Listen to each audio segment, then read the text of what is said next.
When you were at Spurs, you had Peter Crouch and Jermaine Defoe and Pavlyuchenko and Good Johnson. Would you have fancied a Timo Werner as well? Yeah, I agree with Graeme, really. I think he's worth a gamble, Jeff. He's one of those players. It's only a loan. They're not committed to a 2 or 3 year deal. On a short-term loan, they're short of bodies, options up front, Tottenham. Son's away now. They haven't got a Richarlison. They get an injury. They're really struggling to find somebody. I think on a loan, I think he's well worth a gamble. Long term, if you said sign him now, give him a contract for 2 or 3 years, I wouldn't be doing it.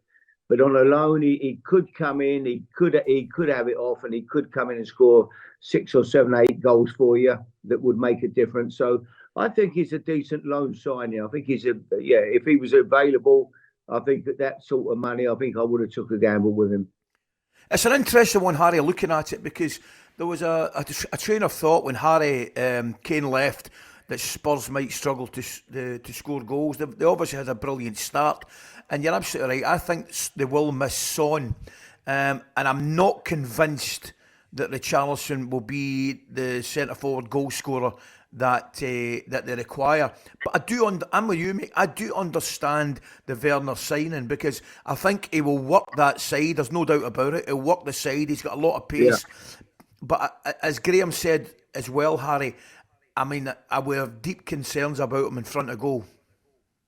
Yeah, for sure. His record, since when he came over here and he's gone. Why do they want to loan him out, really? Leipzig? Why would they loan him out if he's doing that great? Obviously, they can't be too mad about him. But as I say, when you're short and, it's a gamble, Ali, better than anybody's strikers. You look last night at Man United, the lad there bought, I don't know how much was he, what was he, 80, 90, I don't know how much, crazy money.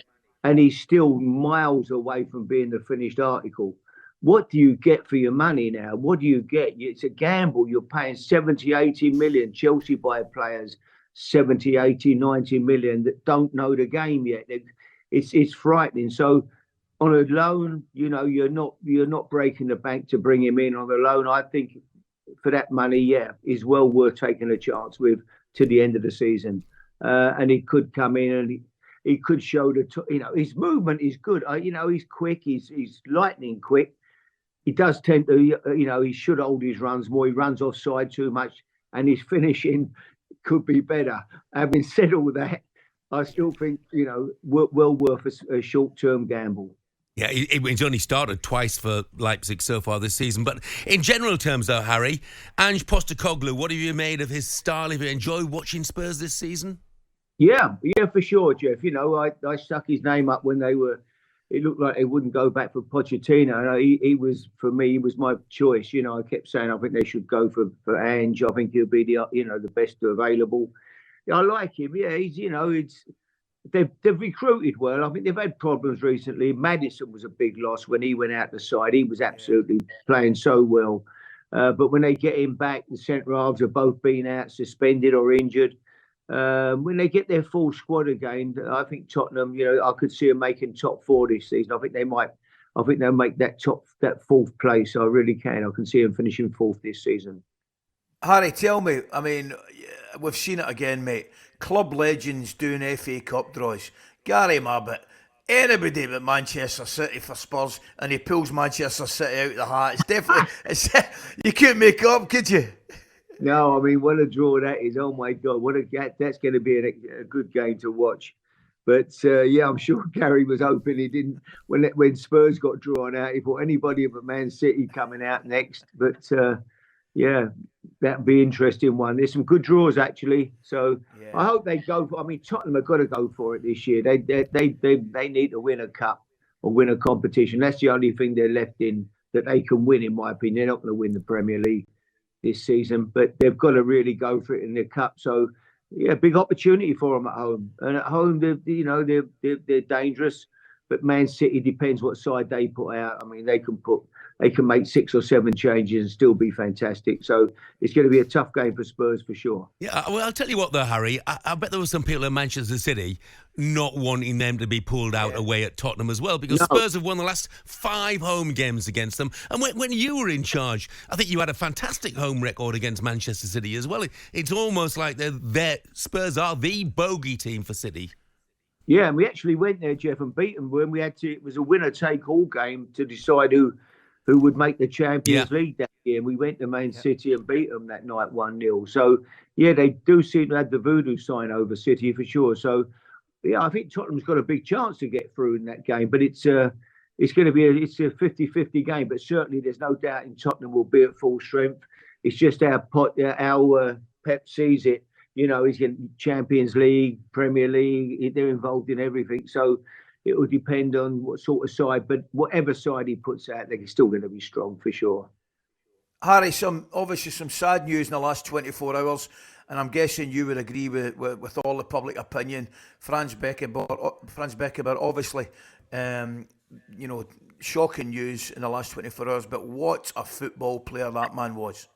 Oh, fantastic. The Kaiser, I mean, he was amazing. And, you know, I always think, when I think of him, Ali, you know, I always think of Bobby Moore. Their careers were very similar, really. You know, they had this aura about them, both of them, that made them special. Captain of Germany, captain of England. You know, they played in the World Cup final against each other. There was great mutual respect between them. I remember he came over for Bobby's memorial service in London, Beckenbauer, when Bobby passed away. But yeah, their careers for me, they both end up playing out in America. I was at Seattle. We played against Franz Beckenbauer. He was at the New York Cosmos. But yeah, just an amazing. When you look back, I was watching last night. When we beat Germany in the World Cup final, he was given the job of marking Bobby Charlton.